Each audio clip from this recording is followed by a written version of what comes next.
tardes amigos de Astele, buenas tardes, buenas noches, soy Alejandro Ruiz en ausencia de Marco Antonio Santiago, que en un momento más se va a incorporar con nosotros.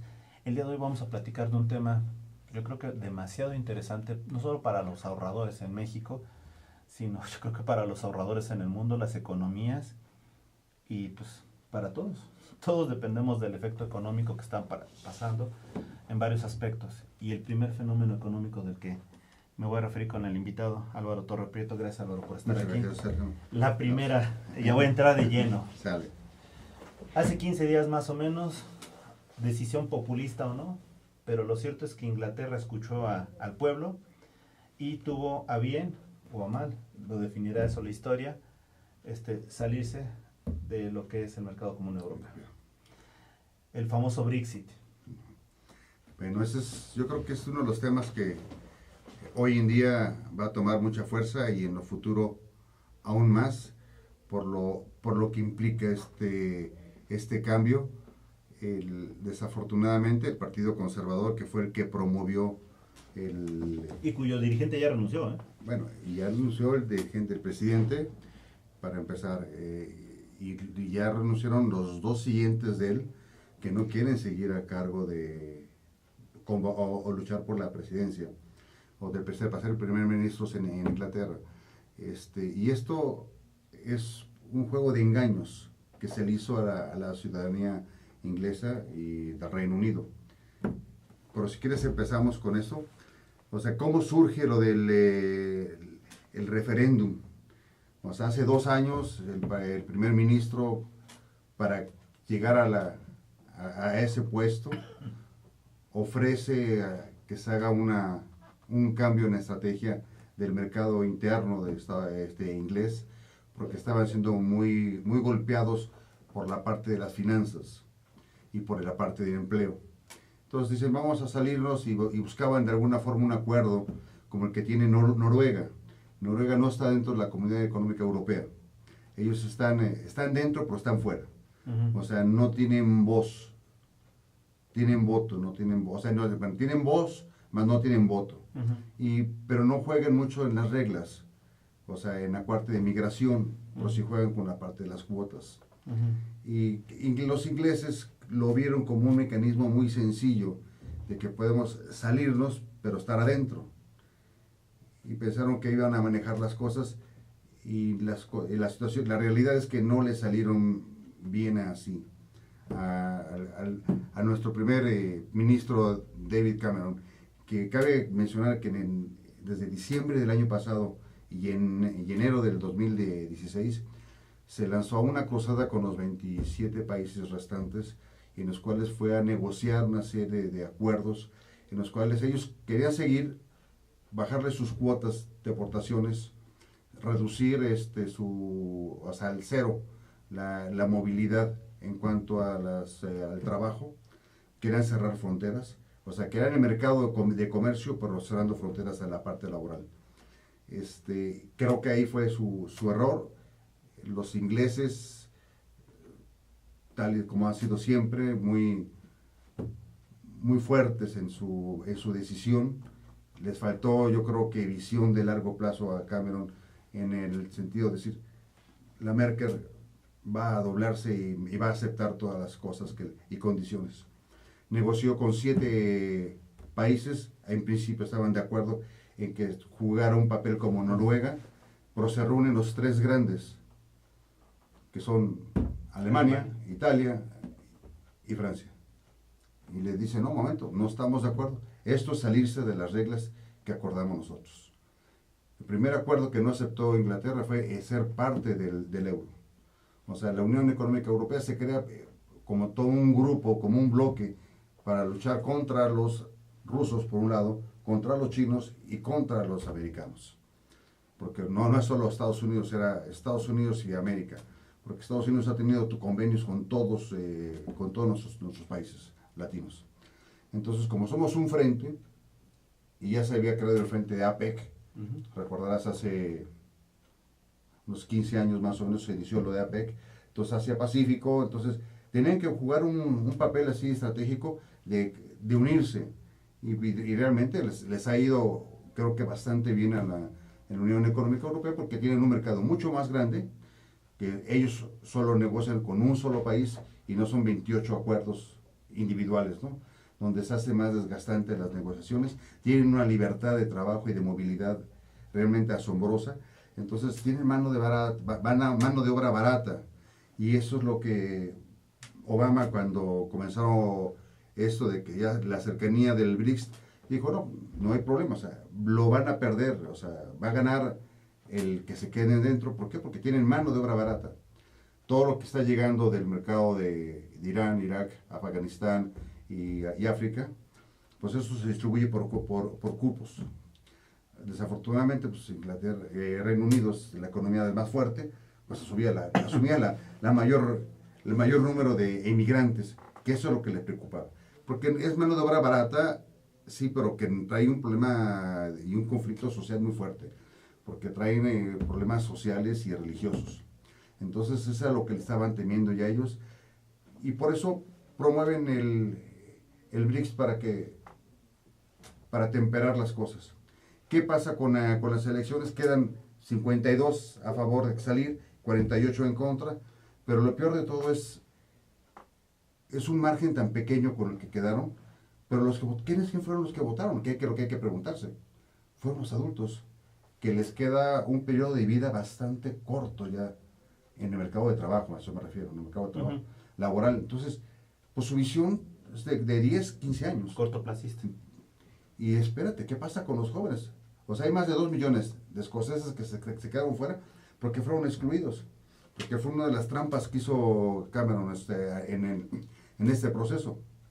O sea, de hecho, el Partido Conservador, no solo fue Cameron, el Partido Conservador, a los jóvenes eliminados. De 16 a 18 años que habían votado hace 2 años, los eliminaron en este proceso. Y con esos 2 millones de pesos, las cosas hubieran sido diferentes. De personas. De personas sí, perdón, de gente no. No se puede pluralizar. ¿A qué nos enfrentamos ahora? Yo creo que a una situación muy, muy radicalizada ya. Alemania, Italia, Francia quedan muy dolidos por la actuación. Y lo peor de todo es que hay una división dentro del Partido Conservador. Entonces el Partido Conservador rompe hacia adentro, rompe el país, la estructura. Pues Escocia e Irlanda están buscando la forma de salirse para reincorporarse al BRICS. Alemania dijo tácitamente, no entran ya ustedes, ya decidieron salirse y nos vamos a los 2 años. El capítulo 50, que es el que están manejando, que vamos a ver cómo lo negociamos, es difícil que se pueda dar marcha atrás. O sea, lo único que sí pueden llegar es que los acuerdos que tengan los pueden llevar hasta 15 años todavía. Entonces, acuerdos comerciales. Pero ya los acuerdos de privilegios, de inversiones y laborales y de pensiones se pierden. El problema es porque ya la Unión Económica Europea ya evaluó el daño que van a tener ahorita con los españoles. O sea, más los españoles tienen más de 200,000 trabajadores en Inglaterra trabajando. ¿Qué va a pasar con ellos en 4 años cuando comienzan a tener cancelaciones de contratos? Porque ya no cumplen con las reglas. O sea, Inglaterra tiene que cumplir con los plazos de 4 años, pero en 4 años te puedo correr. ¿Y qué va a hacer España con esa mano de obra? Porque además es calificada, no es mano de obra para talachar del campo, no. Se viene un problema para Francia, para España mucho, muy duro. Ni modo de repatriar, no podría. No. ¿Dónde los pone? Los manda a América, pero eso le implica gastos. Es que ni siquiera es eso, porque ya no depende de ellos, sino depende de cada uno de los españoles que están ahí. Y ellos van a comenzar a demandar al gobierno inglés por los cambios que les están promoviendo con esta salida del BRICS. Viene un problema laboral muy fuerte, inclusive. El Partido Laboral en Inglaterra es el momento que puede tomar posesión y quitarles el primer lugar, y tomar el ministerio allá. Depende de cómo se muevan el otro partido. Ok, vamos a una pequeña pausa, pero antes de irnos yo te preguntaría, se ha hablado mucho del término Brexit. Nada más si quieres explicarle a la gente que nos está viendo de dónde viene, antes de irnos a la pausa. El BRICS es de salida del Mercomún, o sea, de la Unión Económica Europea. Eso es el BRICS, es una dimisión a un acuerdo en común. Okay. Y esta salida, digo, la jugaron mal. O sea, como dicen, la definición como tal es una salida, pero es una salida que va por un referéndum que fue mal promovido, y un referéndum que afectó... Y sesgado. Además, eso es lo más dolor, porque ahí fue con dolo. Es con dolo por lo que te mencionaba al principio, o sea, cómo vas y negocias con países, con los 27 países a Europa entre diciembre y enero, y les dices que si quieres seguir, pero más quieres no recibir ya más migrantes, nada más, era el primer punto que querían recibir. O sea, poner corchetes. Pues no puedes, en un tratado, en un acuerdo internacional o multilateral, no puedes hacer cambios en forma unilateral. O sea, precisamente pues son acuerdos de esa naturaleza. Si recordás tú el TLC, a nosotros nos costó dolores de cabeza. Son acuerdos muy complicados, muy complejos, y que llevan, o sea, la salida o cualquier movimiento de ellos llevan muchas implicaciones y muchos costos. No solo es el costo político, ahora es el costo económico. El costo económico los van a pagar los ingleses en los próximos 10 años, igual que los irlandeses y los escoceses, porque ya no van a tener posibilidades de moverse en toda Europa como lo tenían antes. Entonces yo quiero saber qué es lo que van a decir los ingleses. Antes mis hijos podían encontrar trabajo, ahora ya no lo pueden encontrar. Claro, y además viene un problema de inflación que lo platicaremos ahorita. Okay. Hacemos una pequeña pausa y de evaluación además. Sí. Y regresamos, amigos. Volvemos.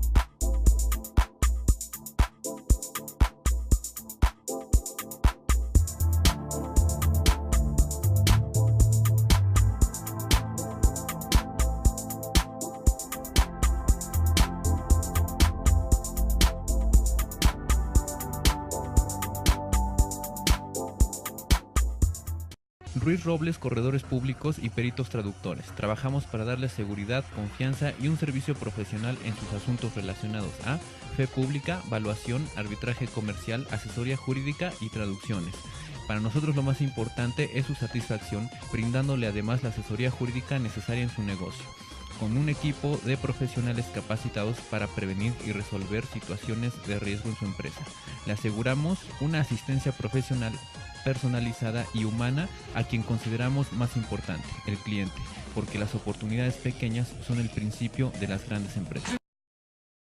Conferencista internacional, experto en temas empresariales, experiencia de 18 años en empresas multinacionales, entrena ejecutivos vendedores y empleados de 62 empresas multinacionales. Conductor del programa Líderes en Acción en Astele.tv. Ha brindado más de 2.500 conferencias en México, Centro y Sudamérica. Orador profesional y campeón nacional de oratoria. Considerado el comunicador del año. Gildardo Avendaño.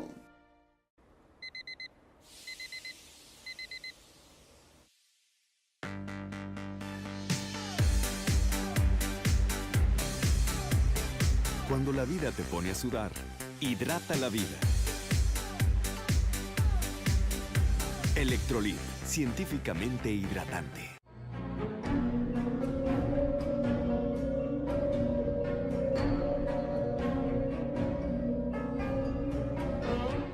Rosso Fragola. Arte en fresa que seduce tus sentidos.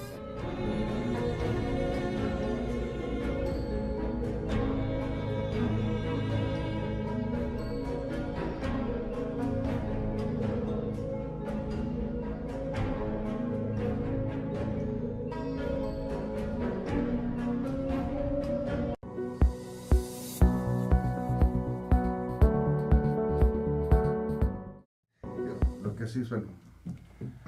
Buenas noches, amigos de Innovación para Emprendedores y Pymes, y bueno, pues ya estamos aquí con todos ustedes, y es una disculpa aquí a mi amigo Álvaro, que yo ya lo considero parte de este programa.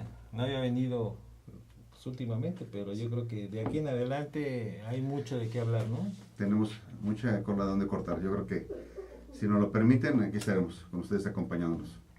Pues más que si te lo permitimos, te invitamos a que... Cuenta con ello, hay muchos temas en la bandeja para sacarlos.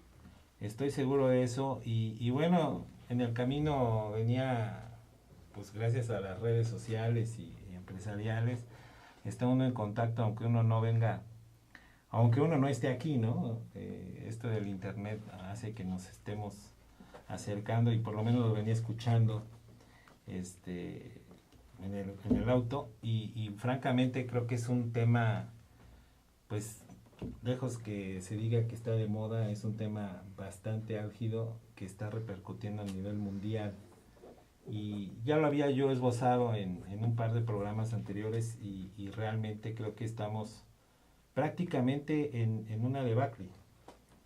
Sí.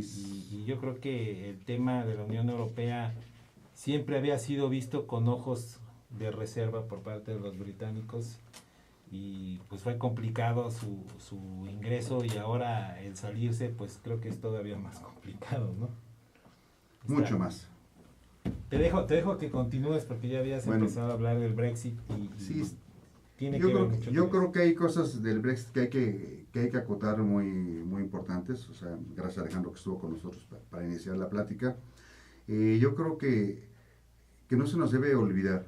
O sea, el salirse Reino Unido, que es la conformación de varios países, o sea, porque no solo es Inglaterra, ¿no? O sea, es Gales, Escocia, Inglaterra, Irlanda. Entonces, ya los otros países les está pegando, porque ellos estaban ya hechos hacia un bloque que era con el que trabajaban.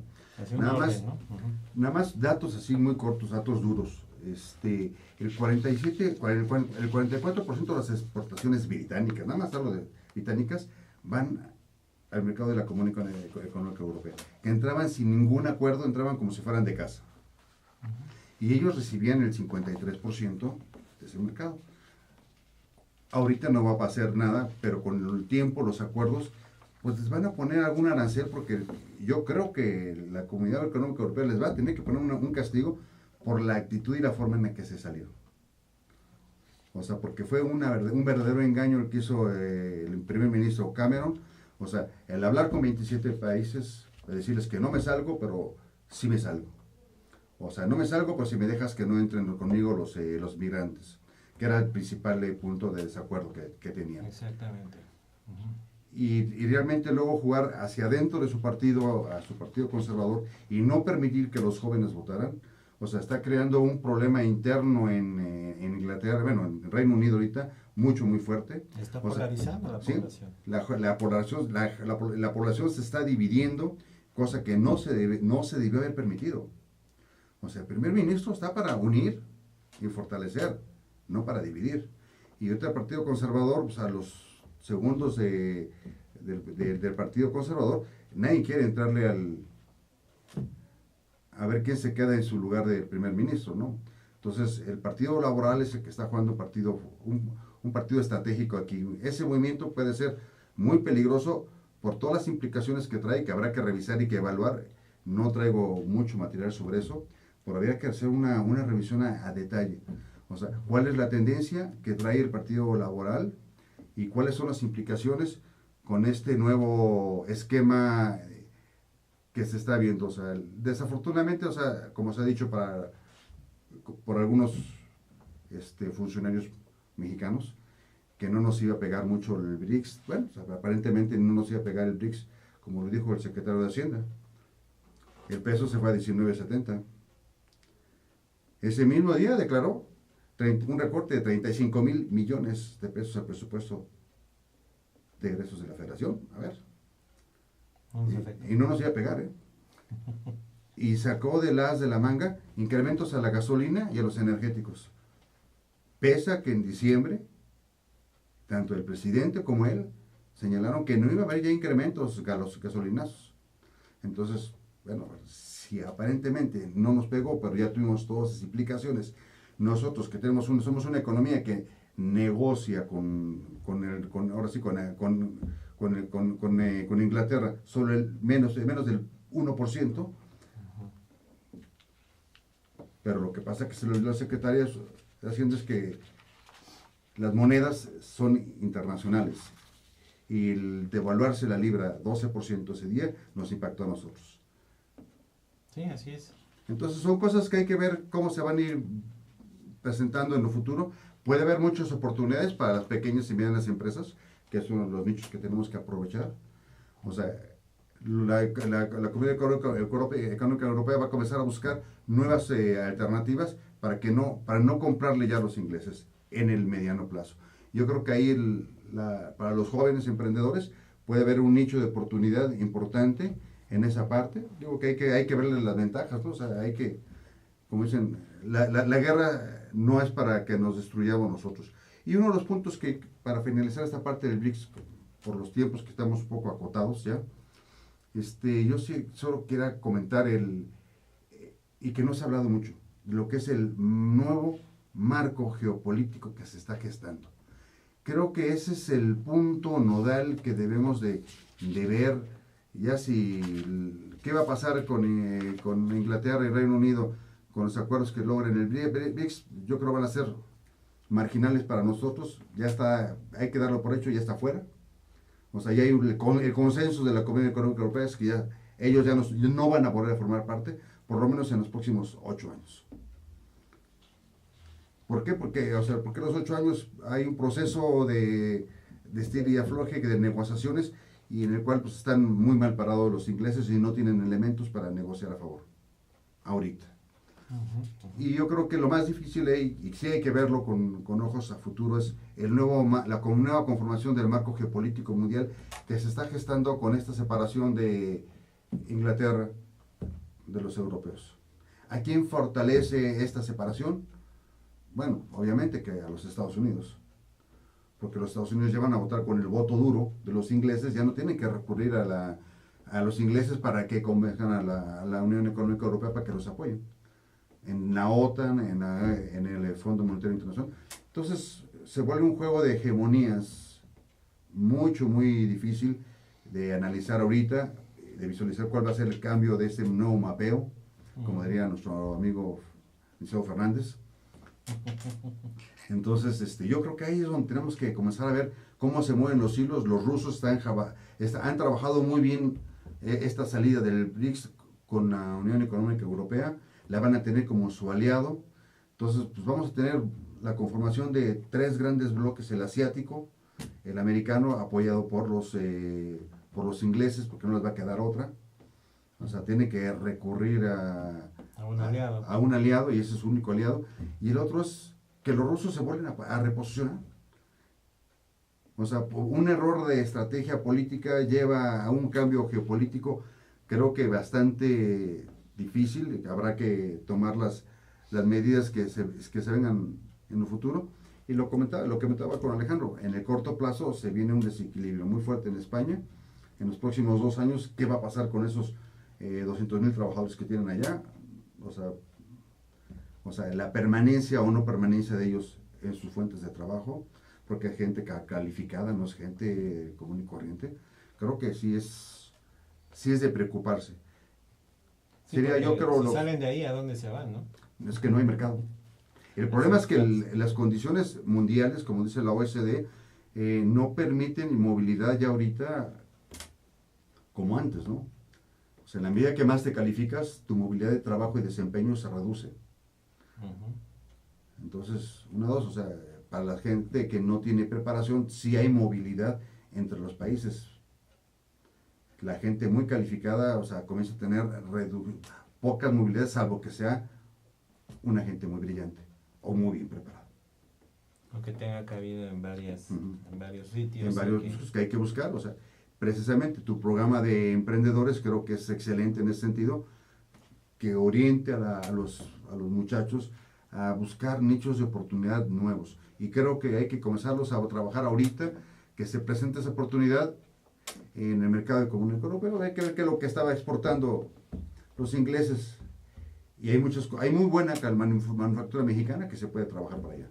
O sea, la industria automotriz, que es una de las que más exportaban ellos, tenemos muy buena manufactura también nosotros. La industria de autopartes en México, yo te puedo decir que es la de primerísimo nivel. De las mejores en el mundo, claro. O sea, contamos con las mejores máquinas y herramientas, con los mejores técnicos y con la mejor de tecnología. O sea, de hecho, no la desarrollamos nosotros, la traemos por aquí, la fabricamos. O sea, aquí hacemos los implementos, ¿no? Sí, el único tema aquí es el tipo de cambio, ¿no? Que El para tipo de... la importación de partes y piezas que finalmente en los programas de exportación no tienen tanto sentido. Es decir, puedes tú traer de importación partes y piezas que se incorporan a otras que después se exportan, entonces no tienen tanto problema. Bueno, o sea, afortunadamente tenemos un secretario de Hacienda muy bueno y un director del Banco de México excelentes que nos permiten tener un tipo de cambio movible y flexible y que nos hace competitivos. O sea, eso es lo ahorita que hay. Vamos a entrar en ese Por tema. eso precisamente darle entrada a este movimiento. O sea, con ese as con el que están jugando ellos, nos están haciendo altamente competitivos. La verdad es que es si No. entramos ya de lleno a ese tema, déjame decirte que por el material que compartiste, y la verdad se me hizo muy interesante, sí estamos tratando de salir de un hueco enorme, pero al final de cuentas estamos regresando a las épocas en donde el partido en el poder era el que tenía la hegemonía y hacía lo que quería. Entonces, ahora creo que es un momento brillante, yo creo que en eso sí estoy de acuerdo contigo, para realmente recapitular lo que estamos haciendo, el reorientar las políticas públicas, el dejarnos de engañar diciéndonos que todo está bien, cuando en realidad a todo mundo le está afectando, no estamos exentos, no quiere decir que México esté blindado en ese aspecto, y ningún país lo está en este momento, ante esta situación. Todos lo estamos viviendo porque estamos en un mundo globalizado. Eso es lo que cree nuestro buen gobierno, que no lo sabemos, y la verdad es que sí lo sabemos, y tan es así que todo esto forma parte de una agenda en todos lados, en iniciativa privada, en iniciativa pública, y eso de alguna manera nos tiene que venir a dejar una señal muy clara de hacia dónde debemos ir, ¿no? Y creo que siempre vamos a estar a expensas de eso. Sí, yo creo que es importante mencionar y hacer dos reflexiones sobre esto, que es el tipo de cambio. O sea, es un indicador fundamental para nosotros como para la estabilidad mexicana. O sea, para que realmente podamos crecer. ¿Y por qué? Porque está estrechamente relacionado con variables como son las tasas de interés, la tasa de inflación, la balanza comercial, el nivel de gasto público. O sea, tú puedes orientar todas las políticas públicas, pues van a estar en función de cómo se mueve también ese indicador, porque les pega. Y un cambio de estas los hace que te afecte muchísimo. O sea, tan es así que ¿por qué fue el recorte? Porque ha sido el incremento de los precios en los de gasolina y energéticos, cuando se había mencionado que no iba a haber incrementos. Entonces, espérate un momento, si en las políticas públicas a los señores funcionarios se les está olvidando una cosa. El tipo de cambio es un indicador estratégico. Y tan es estratégico que en este sexenio ha sido de un desgarriate total. Una irresponsabilidad total, tanto del secretario de Hacienda como el director general del Banco de México. O sea, porque no han manejado las cosas con la eficiencia y con la transparencia que debieron haberlo hecho. O sea, no es posible que en 3 años y medio, menos de 3 años y medio, ya tengamos una pérdida de cambiaria de 46%, y lo único que dicen, porque no asumen la responsabilidad, es un deslizamiento. No, señores. Perder 46% del poder adquisitivo de tipo de cambio es una devaluación. Aquí y en China, en cualquier teoría económica que ellos busquen, cualquier libro, eso es un proceso devaluatorio.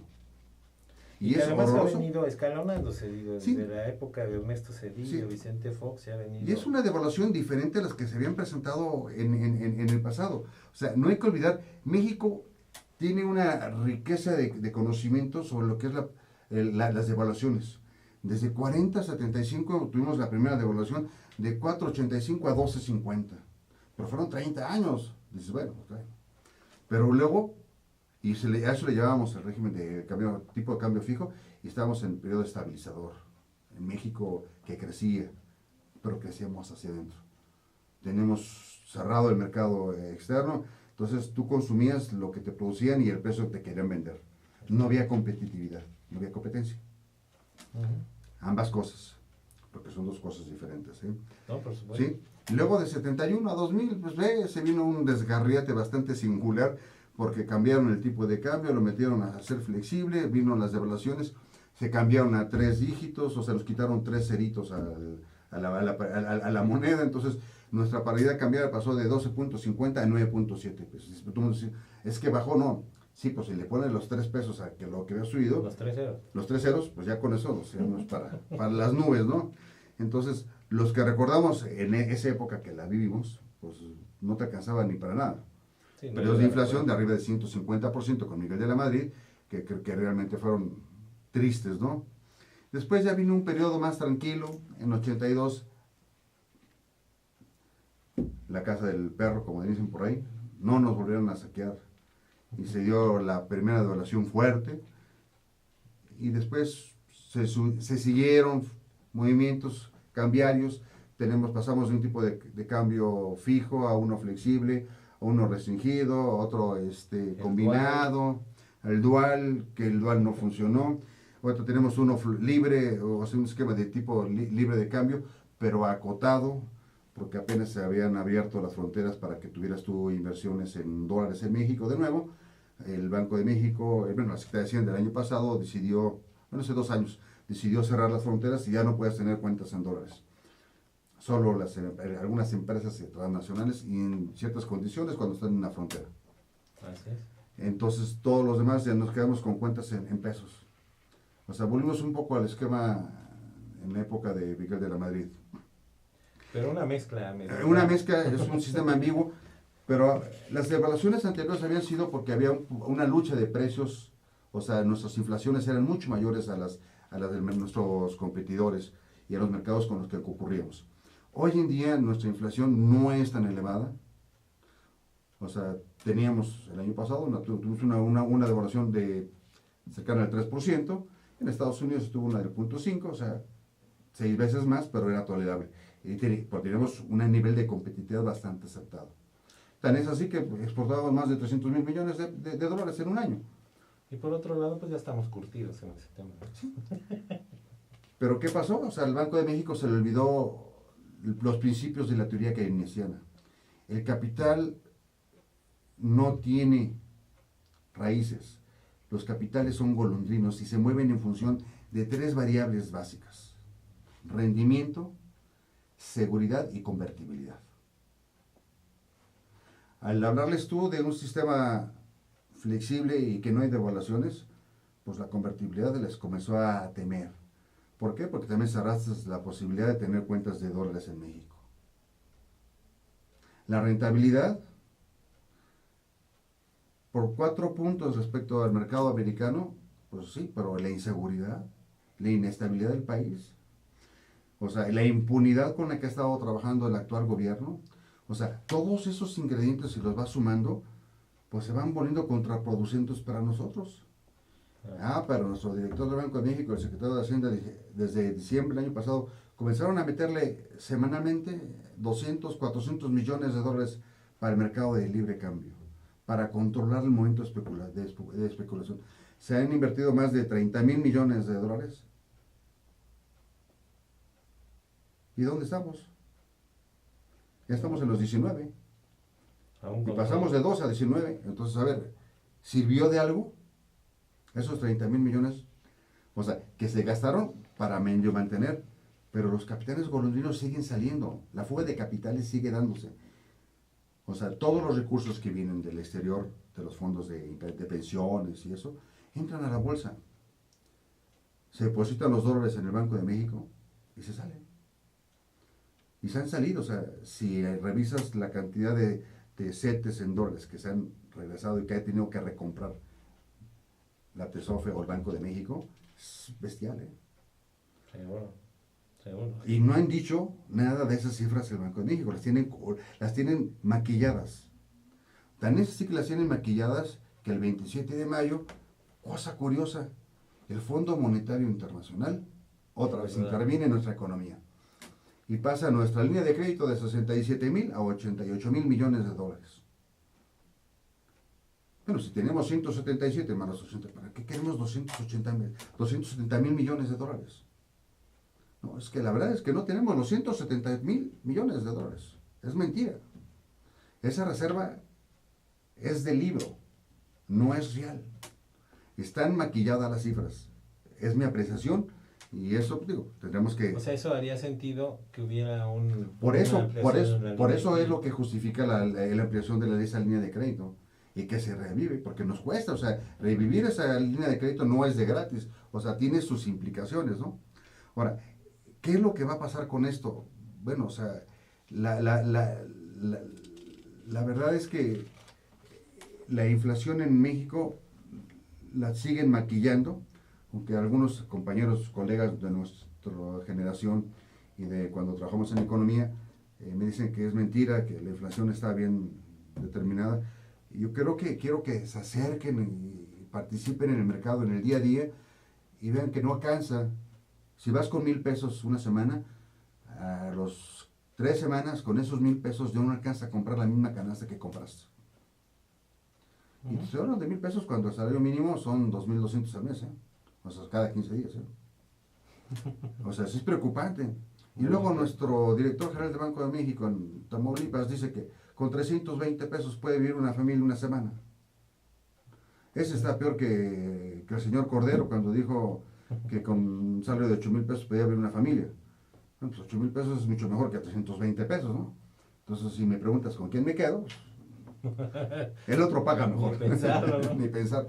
Yo creo que nuestros políticos han perdido piso, no han medido la realidad de lo que está pasando y no están afrontando la crisis como se está presentando al pueblo. O sea, hay una crisis económica, hay una reducción, ve los indicadores que sacó INEGI hoy. El día de hoy están muy preocupantes. La formación bruta de capital fijo sigue disminuyendo en forma consecutiva todo lo que va del año. O sea, ya tenemos 3 meses del 2015. Entonces, si no hay formación bruta de capital fijo, cuidado, o sea, algo está pasando. No estamos comprando equipamiento nuevo. La industria de la construcción lleva un 7% por abajo de esos niveles. Entonces, y la industria de la construcción es la que más empleo genera. Sí, es el motor de la economía. Entonces, espérate, o sea, algo está pasando. O sea, las grandes inversiones en obra pública que se habían mencionado al inicio de la campaña se perdieron. Ya no hablemos del aeropuerto, ¿no? Bueno, pues el aeropuerto siguen escarbando tierra, es lo que te puedo decir, porque sí, ahí sí tengo conocimiento. Siguen sacando tierra y contratan a camiones y las van y las depositan arriba del vaso de Texcoco. Están haciéndose millonarios con ese negocio.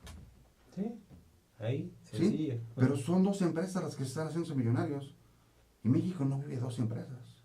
No, increíble. O sea, las ventas de los autos nuevos ha crecido mucho, lo que sea la mía. Sí, pero ha sido resultado todos de una imposición que vimos en la zona metropolitana, por el doble no circula, Claro. y por la modificación a la norma. Entonces todo el mundo quiere tener carro 2016 para para tener por lo menos 2 años más o 4 años de circulación. Por eso está incrementándose, pero no es porque estén más baratos los carros. Que haya condiciones ¿No? económicas. Los vehículos, si tú comparas un Aveo, y digo porque hoy en la mañana estuve checando los precios del Aveo, entre otros, de hace 3 años al de ahorita, la veo sin, austero estaba en 115,000 pesos hace 3 años, cuando entró el señor presidente Peña Nieto. El día de hoy, ese mismo carro austero está en 170,000 pesos. 50,000. O sea, la devaluación sí está impactando en la industria automotriz y sí está impactando en la industria alimentaria. O sea, en lo que consumimos en el día a día. Entonces, yo creo que, y es una sugerencia que yo haría como una reflexión, es, si nosotros nos atrevemos a hacer cosas positivas y cambiamos nuestra mentalidad como país y pensamos en que México somos todos. O sea, no escondamos nuestros problemas con el problema de los maestros, porque lo estamos haciendo más grande de lo que es, porque no se quiere llegar a un acuerdo, porque no se quiere llegar a ese acuerdo. O sea, falta voluntad política. O sea, pero si la actitud del gobierno quiere ser, pensar en México y en los mexicanos, es decir, sí, señores, vamos a modificar las leyes para quitar la impunidad. En la impunidad en aquellos son partícipes y son los beneficiarios. Vamos a castigar y a sancionar la corrupción con cárcel sin restricciones. Vamos a empezar por casa. O sea, si no comienzan a dar ejemplos concretos y correctos, en lugar de quitarle dinero a salud y a educación, vamos a quitársela a los miles de millones de pesos que les damos al INE y a los partidos políticos, que no beneficia nada a nosotros. Y es un costo indemniblemente grande, en serio. La cantidad, estoy trabajando en ese proyecto ahorita, con cifras, y creo que esas son las cosas. El gobierno tiene que hacer un cambio de actitud y lanzar señales claras para que los mismos capitales externos que se fueron digan, ok, en México las cosas se pueden revertir y esas reformas que se anunciaron pues se pueden reconducir y pueden reorientarse y pueden dar frutos para nosotros. Yo creo que si eso se trabaja y por otro lado los recursos que sobren se canalizan para proyectos de innovación correctos, no a través de como lo están haciendo ahorita, que porque hay muchas cosas que me opongo a cómo se han venido manejando, tiene que haber más transparencia, que no la hay, por eso hay impunidad, o sea, pero tiene que apoyarse a ese sector. La innovación es nuestro punto de lanza y no solo de nosotros, es a nivel internacional. A nivel mundial. O sea, país que no innova, gente que no está en proceso de innovación, gente que se está quedando fuera del mercado. Entonces tenemos que buscar cómo sí quedarnos dentro. Entonces creo que la devaluación, y esto pues tienen que aprovecharlo para medir sus fuerzas y sus costos que va a tener implícitos toda esta parte, ¿no? Pues mi querido Álvaro, se nos ha agotado el tiempo, pero no deja de ser interesante lo que nos acabas de comentar. Y ya nada más como corolario de este programa, a todos nuestros amigos teleinternautas, comentarles que esta reflexión que hacemos, yo con la oportunidad de tener a un experto aquí al lado mío. No, gracias, no, soy economista nada más. Pues ya es decir mucho, pero economista de los del otro lado. Sí, de los desempleados. No, de los que saben. Ah, bueno. Y esto nada más para dejarlo claro, a veces nuestras autoridades creen que nosotros, muchos de nosotros como mexicanos, todavía vivimos en la ignominia.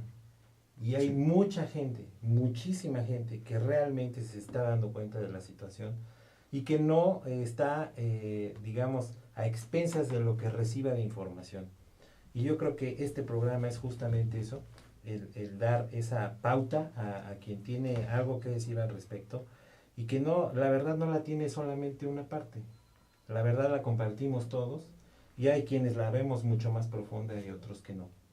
Yo creo que eso es lo más importante que puedo destacar y para dejar en claro a nuestros amigos y que se documenten, que se informen, que tengan acceso a la información que está a la mano, la tienen enfrente de ustedes, su computadora. Y hay muchísimas fuentes de información que pueden dar esa opinión que estamos buscando y que de alguna manera nos damos cuenta todos. Y que no es nada más lo que nos digan, ¿no? No, yo creo que hay un hecho que me faltó comentar y creo que tiene mucho que decir. El Banco de México anunció un incremento de tasas de interés recientemente. Esto fue derivado por la salida de capitales. Lo hicieron, pero con una tasa muy pequeña y lo hicieron fuera de tiempo. Creo que tienen que ser las autoridades mucho más fuertes. O sea, el incremento de 0.5, o sea, no va a ser atractivo si la presidencia de la República no manda señales claras. Y creo que tiene la obligación, porque eso es lo que tiene, es la obligación de mandar señales claras hacia la ciudadanía y hacia el extranjero. O sea, no podemos quedar en una posición endeble nosotros, y tampoco él. Yo creo que Pues se vienen tiempos y movimientos fuertes a nivel político, pero ojalá sean a favor de nosotros como ciudadanos. Y de todas nuestras empresas y de los emprendedores de este país, que son los que estamos sacando adelante Los jóvenes son los que van a sacar a flote este país, y tenemos que pensar en ellos y tenemos que luchar para que tengan mejores condiciones para laborar, o sea, que cuenten con un tipo de cambio razonable, o sea, que lo puedan medir y que lo puedan planear en sus esquemas de financiación. Si no haces un esquema de financiamiento correcto y un tipo de cambio, o sea, por si va a estar así como el de ahorita, pues difícilmente tu plan de trabajo y tus perspectivas van a ser erróneas. Hay que aprovechar mercados, pero hay que aprovecharlos con elementos razonables y que te permitan un análisis congruente, ¿no? Te agradezco mucho que hayas estado con nosotros, No, Álvaro. pues, no, y disculpen la tardanza, pero ahora sí se nos Y a acabó el todos tiempo. ustedes, por el favor de su atención, ya saben, martes de innovación. Nos vemos la próxima semana. Muchas gracias, amigos.